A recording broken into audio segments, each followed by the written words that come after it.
So Abhijit, हाँ you जी mentioned that, right? So this is going to be a niche aircraft, right? 35, 40, whatever, the next few years. So do we have pilots earmarked for such? So Sukhoi का pilot Sukhoi उड़ाता है, Rafale का जो होगा वो Rafale उड़ाएगा। तो 35 planes के कितने पायलट होंगे जो हम ट्रेन करेंगे? 70-75 types, 80। Optimally we want a 3:1 ratio. So इसमें कई प्लेन सिंगल पायलट आएंगे, कई प्लेन डबल पायलट आएंगे।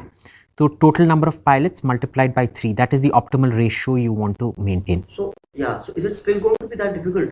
जो हमने बात की, आपने नहीं नहीं जो नहीं, एक सी द challenge raise किया ना, difficulty, we can ship them out. I mean, उन 100 लोगों के पूल के लिए तो कुछ भी कर सकते see हैं। it's not training the pilot, the mental training required for a pilot to move from Russian equipment to French integrated equipment. आप देख लो, जब Windows पहला iteration of Windows आया था ना, which is what my mother is used to, she has to search for every single icon on this thing. अगर बोलो mummy word खोलो, she'll be like, she'll start from the left hand corner and she'll start looking at everything, reading every single word. ये है exe document, ये है कुछ और document, ये word की तरह लग रहा है पर ये ms क्यों बोल रहा है, पहले ये ms word क्या है, ये word नहीं है, तो नीचे जाओ और फिर देखो। It's deep psychological training. I'm making it sound funny, but understand it's a very, very deep psychological issue, right? On the other hand, me, because I grew up with Windows, I just go there and within 2 seconds I've already processed the screen, I've seen MS Word out here. Now in the olden days क्या होता था कि अगर आपको एक, जैसे देखिए orange jacket जिनको मैंने ISI हेडक्वार्टर्स बना के रखा है, अगर मेरे को ISI हेडक्वार्टर्स को बॉम्ब करना था, मैं क्या करता था, मेरे को 1-2 रिकॉनेसेंस फ्लाइट्स जाती थी, देखते थे कि भाई इनका एयर डिफेंस कहाँ पे है, इन सबको you avoid them and go there. And the other एवैक्स प्लेन वुड टेल मी, देखो उनका F-16 15 मिनट है, तो तुम्हारा 15 मिनट का विंडो है उसको अटैक करने के लिए। This was all conveyed to you through audio, so you had to have a mental note of all of this above. Some people could do it, some people couldn't do it. And this was something, mental issues weren't understood in those days that well. It was just assumed that pilots were able to process this information. Today, and this is why I gave you the difference between Dig Dug and Castle Wolfenstein. Today what happens is, there is an AVAX that is showing you already that there is about 2 Pakistani F-16s that are coming to intercept you. It is showing you a map that you, इधर air defence battery है, इधर बंदूक है, उधर missile है, ये सब avoid करके तुमको ऐसे जाके इतना विंडो है। On one hand, it's simplified the equation for you. It's increased your chances of survival and that you can come back. On the other hand, it has also made it more complicated because you are not able to process all this information that you see. You were built for, because of your upbringing, you were built for listening to audio, processing all of this. You are not built for video processing all of this. And you know, mental health issues are still very stigmatic in this country. People, if you say कि यार, nobody wants to say कि यार मेरे को समझ में नहीं आ रहा है, because they'll say क्या पागल हो, mental health is पागल हो, right? And this is a critical issue. So there are, understand that life is becoming so complicated, electronics are becoming so complicated that on one hand it's helping you, but it's also making your life a lot tougher. पहले phone में क्या था, बस number store करते थे, अब तो हर चीज स्टोर करते हैं यार। फोटो स्टोर करते हो, you don't need a camera any more, you store recipes out there, you store whatever.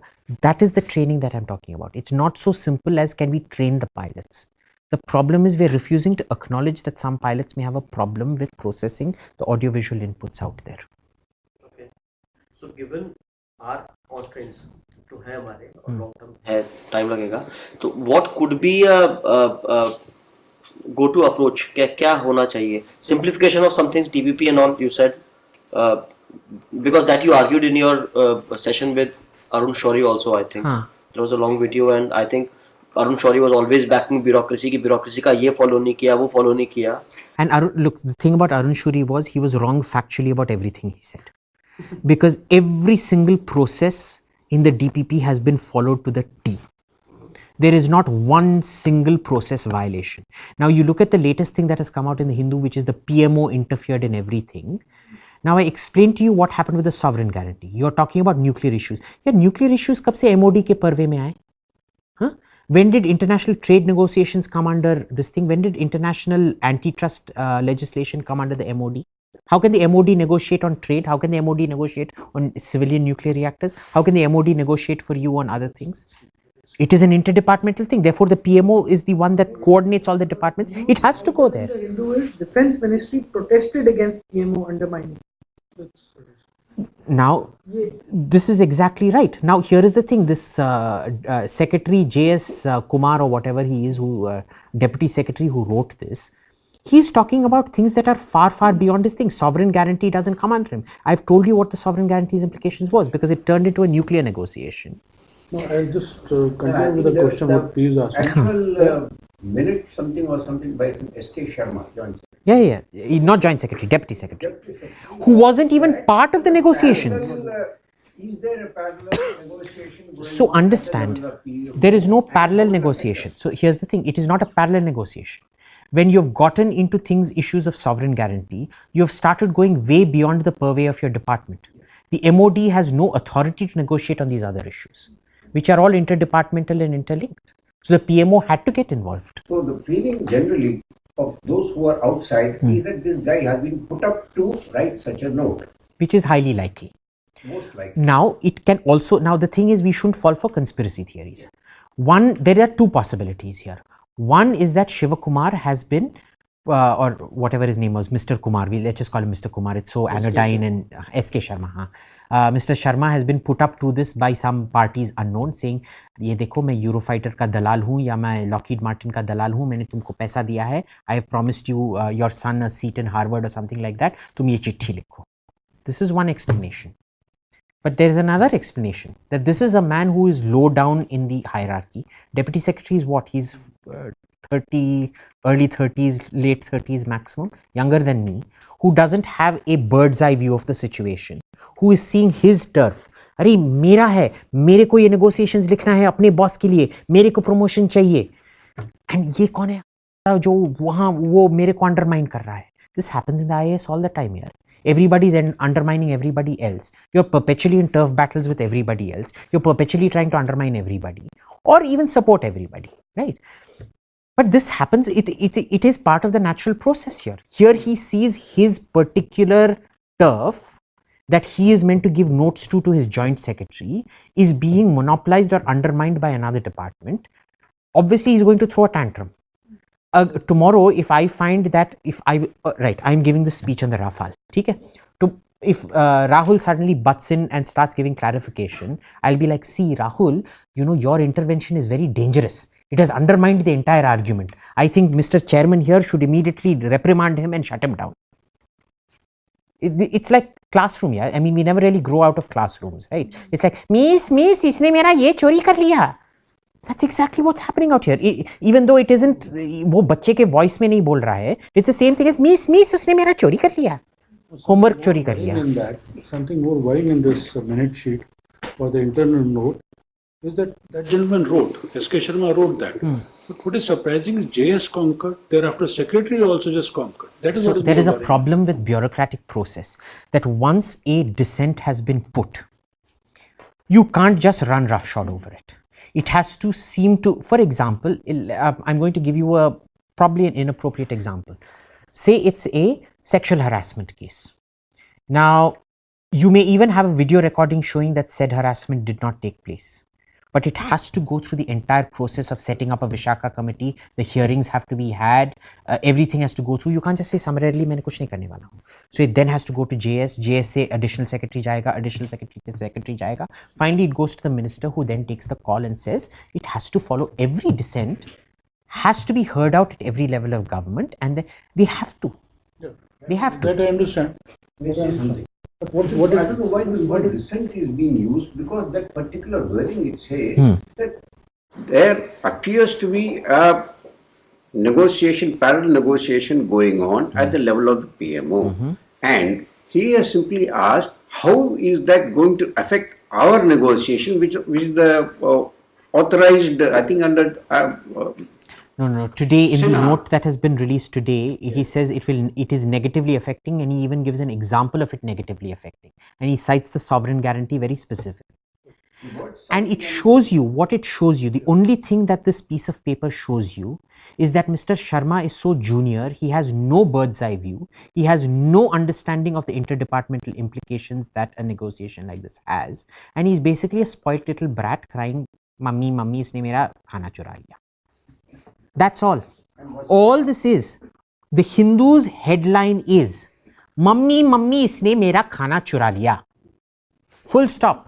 It is nothing more than that. That is it. A dissent is a part. So I can tell you this, for example, my mom, she opposed, in Tamil Nadu government, she opposed the disinvestment of SPIC. SPIC was done at market price, under market price. It was done at purchase price. It was meant to be a PPP undertaking between the government of Tamil Nadu and AC Muttaiya, which became SPIC. It was done under price. Now, my mom had written the note saying, look, I cannot support this because our initial agreement with SPIC, with AC Muttaiya, does not has any clause about sale price, which means the sale needs to be done at market price to avoid any loss to the public exchequer, right? It went through the process. Finally, Jayalalitha came back and said, no, we have decided it's going to be done at purchase price and not at market price, and purchase price was much lower than market price. So my mom, once you've gotten the orders, you sign it, but it's gone through the collegiate process. So all the pros and cons have been weighed, and la di da di da. That time, what happened was the same Enram at the Hindu, he published the final note showing my mother's signature on the file saying she approved of the sale. Jayalalitha may have had acid thrown on her face, but she approved the sale. She's lying. ये कोई criminal ने किया है, जयललिता ने नहीं किया है इसको.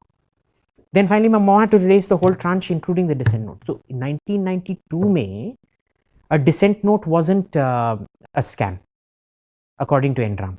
But in 2018 a dissent note is a scam according to Enram. In this case, what was the minister's take? Final take क्या था इसमें? अभी मालूम नहीं है.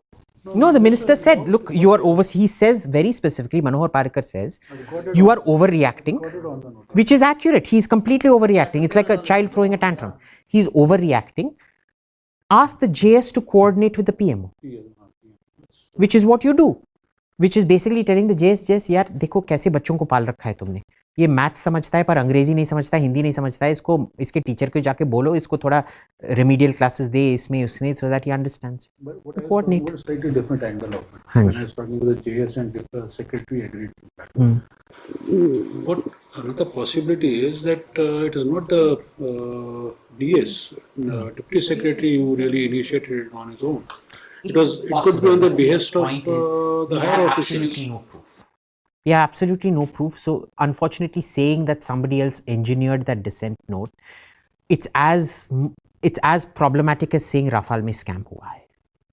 Right? There's absolutely no proof. There is no circumstantial proof. There is no indirect proof. There is absolutely no proof ki Rafale mein scam hua hai. There's absolutely no proof ki this Sharma guy wrote it at the behest of somebody else. Unfortunately or fortunately. The secretary could have chosen to. So whatever the call that minister took, वो call secretary के level पे आ सकती थी ना. मतलब शायद Parrikar did not manage his secretary, or secretary was not in tandem, as you would expect an efficient minister to. But look, the thing is, tell me how many times have you seen a seamlessly coordinated government department? Right? The problem with dissent notes is everybody is scared, especially after the last, who was it, the finance secretary or somebody who was sent to jail in the telecom scam. What was his mistake? The only mistake he was sent to jail for was he didn't take note of the dissent note that was written on the side. So ever since then, every secretary to government or joint secretary or additional secretary is now really, really scared that if he doesn't send every single dissent up to the Mantri ji, and if he overrules it, he is the one guilty of the corruption. Transfer kar diya. Which is standard bureaucratic tricks. I mean, it's not tricks, it's what you do. It's ring fencing. Which I want to seek clarification for. You are linking up three things. DPP, second is actual acquisition, and the pay commission. What's the link between the three? The link between the three is the human being. Because at 80,000 rupees, आप देख लीजिए, अगर आपका basic salary 80,000 rupees है, which is what a wing commander or somebody gets, you can't afford to give your son a PlayStation or an Xbox every year. So his kids aren't going to be able to process the latest visual aids. We are a low income economy. We're $2,000 per capita per year.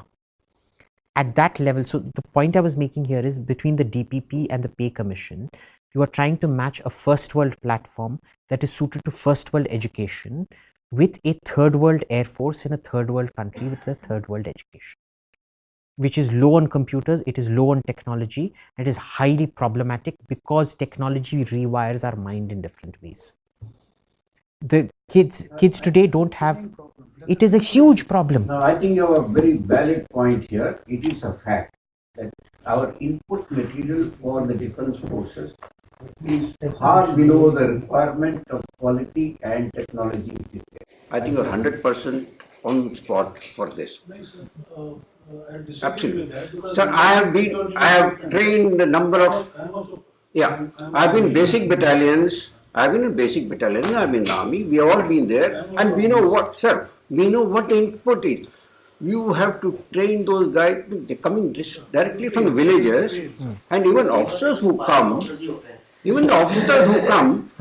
officers who come, as he said rightly, we have to accept it. Let us accept that technologically our what you call input material is definitely not up to the mark which is required for handling sophisticated equipment. They require a hell of a lot of training, and that much of training is not available today, leave alone the pilots, even for the gunners, even for the armored guys. It's a fact. Well, then we have to accept it, otherwise how do you go forward? Now I can tell you an Audi mechanic, the guy who's looking after your Audi, he has to go every year. For 3 weeks, he has to go to Germany and do his refresher course out there because it is so sophisticated. There's software updates out there. He has to do that every single year. In India, we don't do that. Right? With the Rafale, if you keep having software updates, you'll have to keep sending the pilots every 3 weeks back to France and things like that so that they understand what the software updates are. Because the French are integrating theirs with satellites and things like that to do all kinds of things, with unmanned platforms to do all kinds of things. We won't be doing any of that because the kind of training we require is completely different for that. Right? Absolutely. In the year of our Lord 1992, I attended a meeting in the QMG's branch. The subject was bulletproof vests. Those days, the CRPF and the BSF Jawans had bulletproof vests.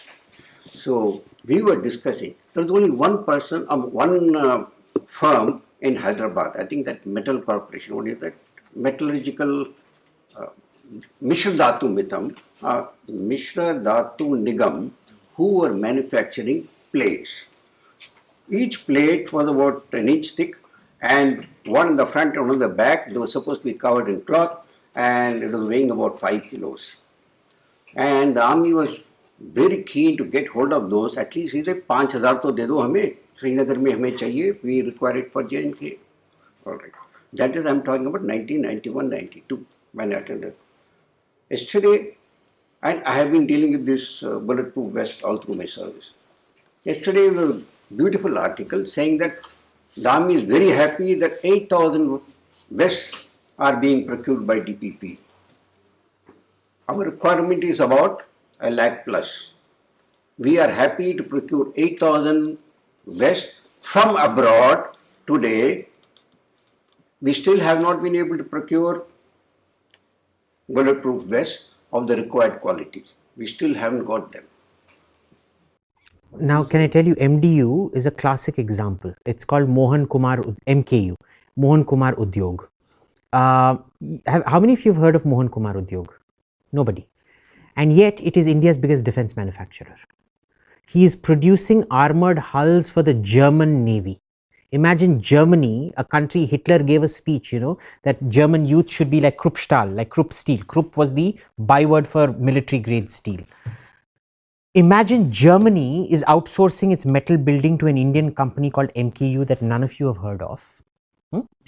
The German military, the Mexican military, the Canadian military, the Austrian military, the Swiss military have given their helmets and bulletproof vest contracts to this company. They've given contracts for night vision equipment to this country. But guess who has not given them contracts so far? Do you know why? Because the Indian requirements were 30 years backwards. They're like, we are not retooling ourselves to go backwards in time and produce backwards technology. Now, the equipment that you produced, that you bought for the for the military at that point, what happens in Kashmir is, because it has to be fixed with Velcro. Now, you know why all this stone pelting and pellet gun issue happens? It is basically the standard military tactic of laying down cover fire. You lay down cover fire so that they can't come close, and then you have snipers to take out individual people. So what these people do is they use human wave tactics to come close to you, and then they take out their knives and they always kill the soldiers by putting knives in here. So these stone pelters amongst them, what they never tell you is every one of those stone pelters has a kitchen knife or something like that. Because when they come close enough to the soldier, it goes either somewhere here or somewhere here, usually into your armpit, straight through in here where the fatality is assured, right? The problem is we are still procuring, in spite of knowing this to be a problem. That is why you need pellet guns. It's the way Napoleon used to use grape shot to kill lots of people so that they can't come close enough to you. We still do not procure self-adhesive or internal adhesive armor, which MKU, by the way, produces. That even if these guys come close to you, they will have to look real hard to find an opening to insert the stiletto into it to kill you. But we still don't procure it for our guys. Why? Because we still want to procure that 30-year-old bulletproof vest that allows them to stab you from other places. There is no military learning, and there is no, again, human problem. You are not learning, you are not transmitting that knowledge. Right? Simple things. For example, every time we deploy the Naga battalions to Kashmir, you notice this. Every time Naga battalions get deployed to Kashmir, militancy in that particular area where Naga battalions are deployed comes down. Do you know why? Does anyone here know why? I've actually done a study on this, which they won't let me publish, but do you know why? Go on camera and say it. Huh? I'm going to say it on camera. किसी को पता है? Because they eat dogs. And these guys are so scared. They're like, यार ये तो कुत्ते खाते हैं, हमको क्या करेंगे? ये तो महिषासुर है, भागो भागो भागो, रक्त बीजा हैं, भागो भागो भागो. Right? Now this is something, so you need to be deploying more Naga battalions out there. But nobody's told them all of this. On the other hand, what they do is, and this is the problem, we do this Western cut and paste. We are such chimpanzees, we ape the West without thinking about anything. The Israelis have come up with this stink liquid, skunk cannon, and it smells so bad. It is so pure you can drink it. It is as pure as drinking water, and yet it stinks so bad that Palestinians, everywhere they use it, Palestinian protests have come down. The problem is, and unfortunately this is a big testament to our society, we are so inured to bad smell. The skunk thing didn't work in Kashmir. Because they're like, हाँ ये तो नाला का smell हमेशा आते रहता है वो झेलम के नाले से, तो हाँ बेटा आके बिस्तर पे लेट जाओ. And still they persist in procuring these skunk bombs. But Nagas who eat dogs, who have proven to be effective, just because it's not documented, कोई करता नहीं है. Now I can tell you, yesterday or day before, I went to a conference on Tourism India, some tourism related conference. And you know this show called Rocky and Mayur? Third-rate cooks have no taste in their mouth. Their palatal senses are absolutely ridiculous. But anyway, whatever. So Mr. Rocky was on stage. So he's like, you know, you Sanghis, you're so obsessed with Gauraksha and all of that. Do you know in Bharatpur Bird Sanctuary, there are 800 cows and they are destroying the ecosystem out there. It is blocking this, it is creating all, it is destroying all the grass on the thing, and it is destroying the entire ecosystem out there. And here is the thing, in 1982, the WWF said the exact same thing. And in 1982, Indira Gandhi ordered all cows to be removed, all cattle grazing to be removed from Bharatpur. Within 1 year, the number of migratory birds coming there had dropped 70%. Because this was a symbiotic relationship. What happened was they were eating all the weeds because it is shallow water. It isn't a big flowing nala. So the cows used to go there and eat all the weeds and the alga growing out there. So the water used to be beautifully fresh. Lots of fish used to be there. So therefore the birds would come and eat the fish. Because the cows process all this thing and they drop dung. There were dung beetles and lots of insects out there which the smaller birds eat. This was what your migratory bird species wanted. And the moment they brought the cows back in, it went up to pre-1982 levels. Now imagine a guy who is the face of tourism India. Yaar, main defense analyst hu and I know more about tourism than this joker does. This is the face of tourism India. ऐसे ऐसे जोकरों को ले आते हो और फिर बोलते हो you have no transfer of knowledge happening. There is no archiving of knowledge. There is no transferring of knowledge. Dassault learned from their Mirage 2000 fiasco that the best way to get an Indian contract is to lie through your nose. And that's what they did. And guess what? Hey, we're getting the Rafale. That isn't happening with us. We don't learn our lessons. Knowledge management to मुश्किल है whole क्या? thing we are talking about Rafale is because one man is, day and night he's talking Rafale. Just because many his friend workers, 400 crores and everything is gone, that fear is there. So they want this one man, Modi, out. So from common man's perspective, this is interdepartmental and technical and analyst thing is there. But he's saying, he's George Fernandez and he's Atal Bihari Vajpayee and ताबूत में खा लिया ताबूत में खा लिया अब इनको भी बाहर करो ये भी वोट नहीं गंदे. So sir, the thing is I can't. So I can only tell you how to counter fact with fact. Unfortunately, the public relations game, that doesn't matter. The classic thing about Goebbels' propaganda is you keep repeating a lie often enough, people will start believing it. And unfortunately, I'm sorry, but for me, I've tweeted about this, that the only scam in Rafale is the government's defense of it. It is a scandal. It is inefficient, it is incompetent, it is ineffective, and they're losing the narrative battle. And there's nothing I can do about it. I can only counter it on fact. मैं जाके चिल्ला नहीं सकता हूँ. Abhijit, I have a related question to the defense industrial complex. If you see that the Indians are very successful in going into space and producing long-range missiles, but these are specifically those technologies which you will not find off the shelf. But you can buy a gun off the shelf, you can buy a cannon off the shelf and the plane off the shelf. In all those places we are failing because we can't even produce a proper rifle. So isn't this a failure of the strategic long-term thinking and also of the defense forces that probably they are not coordinating so well with the DRDO labs which are into this field and producing these weapons? Do you know why that is? You remember I told you how the IAS gets to interact with a lot of foreigners and the military is not allowed interaction with foreigners except in highly controlled, contrived circumstances. What is the difference between DRDO and ISRO? ISRO keeps buying technology, commercializing and interacting with the outside world. DRDO does not. That is the problem. We have to understand we are a global supply chain. Knowledge exists in different forms in different paths. And even that ISRO is abusing its monopoly position. It could have been far, far ahead now. It has gone past its mandate now. This is the thing. ISRO can produce rockets that can go to the moon. Why? Because it first engages in commercially viable practices and it talks to outside people. Its scientists are allowed to talk to outside people. DRDO produces high altitude acai berry sunscreen lotion and that is their only success so far. Why? Because they are not allowed to interact with the outside world.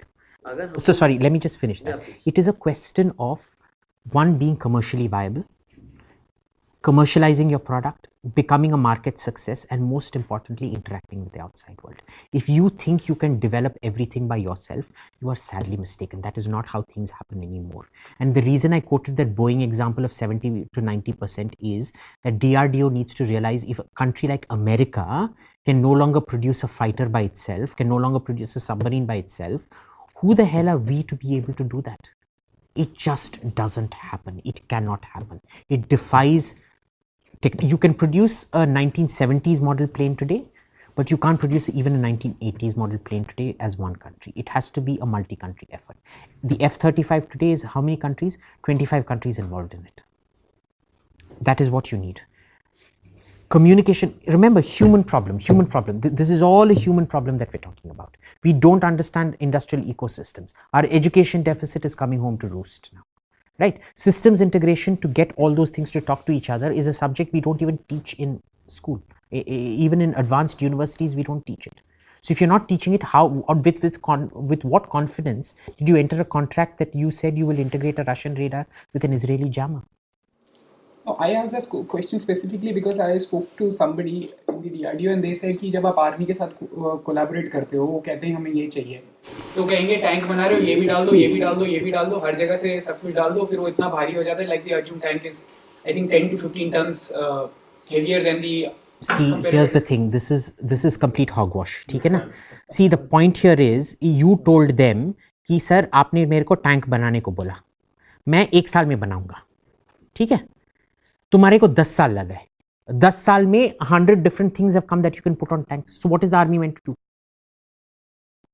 This is the other thing. This is like Mr. Sharma who wrote the note.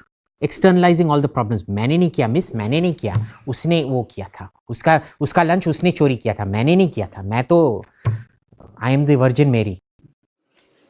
What about the F-16, the setup, manufacturing setup in India, Boeing's offer or whatever that they'll set up manufacturing in India of F-16? I know they're sort of not the 5th generation aircraft and all Now of that. here's the thing. Have you noticed the next time you pick up a business newspaper or any newspaper that tells you that this government has promised 70 to 90 to 100% technology transfer. You know the government is lying, you know the foreign government is lying, and you know the editor of that business newspaper is a complete idiot who should be sterilized to prevent his congenital stupidity from passing on to the next generation. And I'll tell you why, because he's clueless about industrial supply chains. F-16, Gripen, Rafale, name any plane today. The country that claims that it owns it does not own more than 20% of the technology. So even if it wants to, it can't transfer the technology to you because there is a whole set of commercial, they don't own 80% of the technology. How can they transfer it to you? Right? The design that you which is proprietary, the design. No. It's the F-16 was the first plane in the world that followed the global production model. It is owned by every of the 23 members of NATO have a different component design in it. There are literally about 6 to 10,000 companies, depending on the model of F-16, that own different pieces of technology that they will never agree to transfer to you. And that is now the model for every other fighter aircraft, submarine ship being produced anywhere in the world. So if anybody says, now this is one aspect of it, that anybody who says that they are transferring 100% technology is a liar. 20% se zyada to ho hi nahi sakta. Maximum it can be about 36% at back. The second issue is, are you technologically able to receive that? Have you done industrial matching? So for example, if one guy produces artificial intelligence algorithms, do you have an equivalent company in India that can absorb that? Because you don't have, see, a defense industry is like a tree. You see the stump. What you don't see, the stump is the final product. Okay? What you don't see are all the roots. The roots are your medium, micro and small sector. That is where all the real innovation happens. You are not doing an industry to industry matching, so I don't know how they come up with these figures. And the third important thing is economy of scale.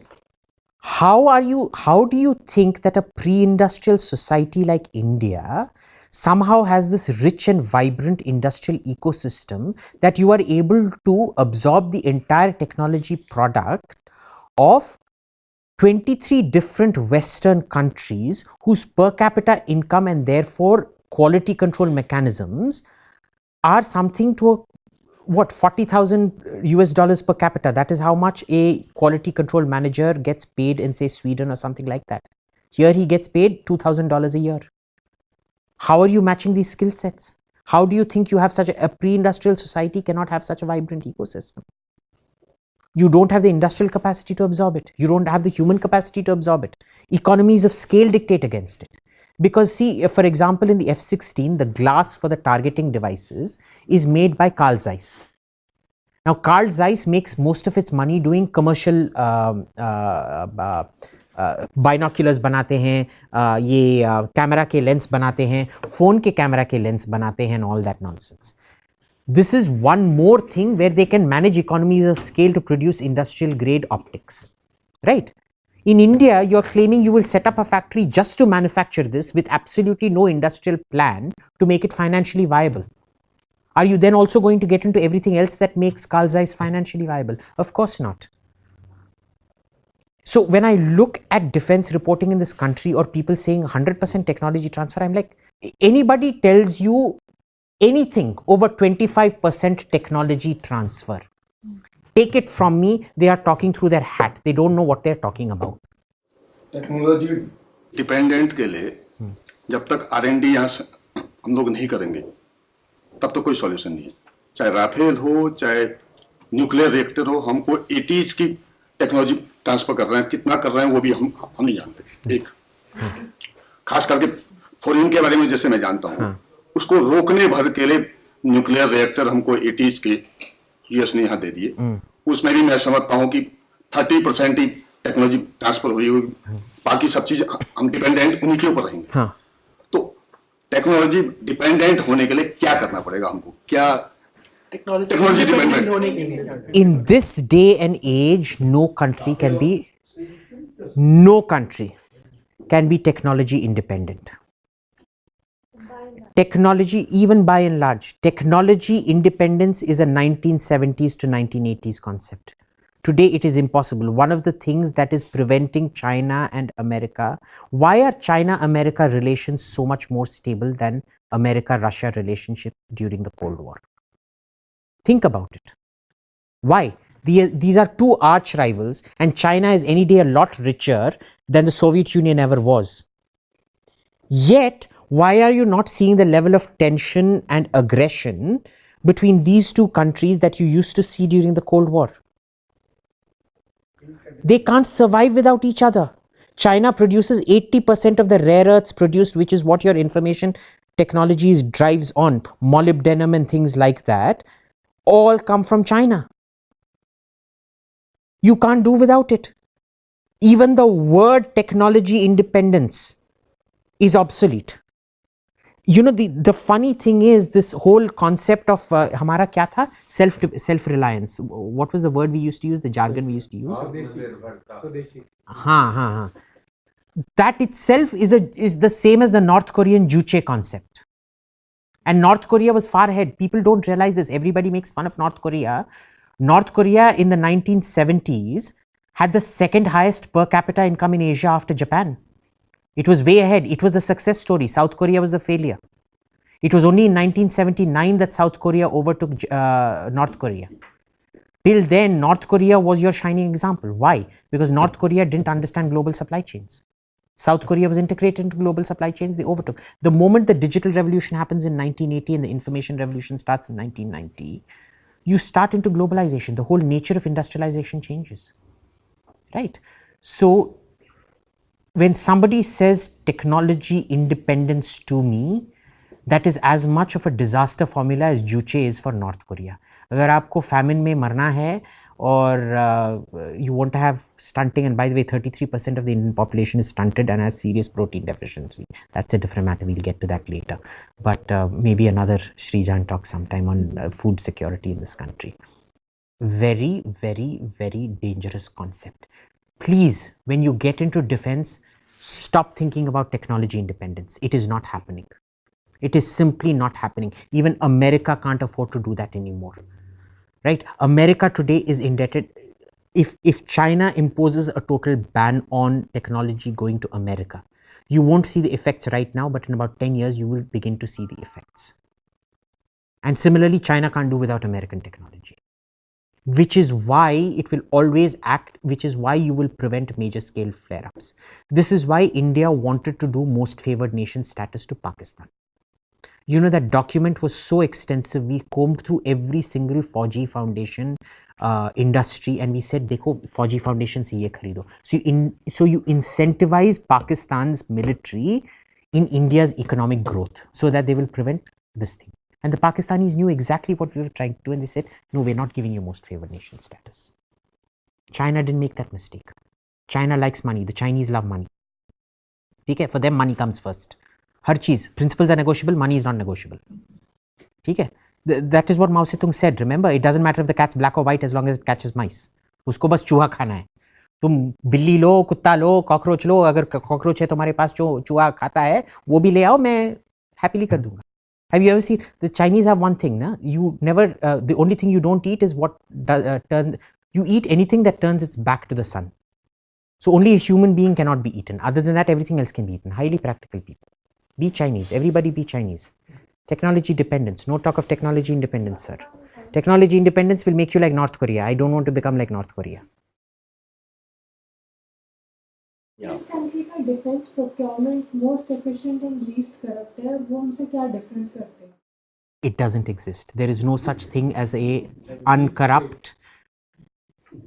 Because see, defence procurement की काफी defence वाली grounds है उनका कि मैं आपको दिखा सकता हूँ कि हर एक कंट्री में, including smaller countries like say Iceland or Sweden, which very small populations, hardly any bureaucracy, each person is enabled and empowered to do whatever.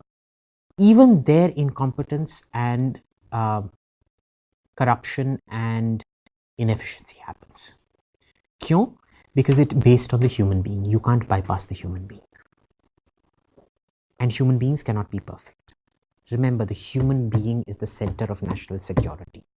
It is not the Rafale, it is not the T-90 tank, it is not your new Korean piece of artillery that you bought, it is not satellites in the sky, it is the human being. You invest in the human being, you don't invest in the platform. The platform will find its own equilibrium, the human will not. You invest in the human being.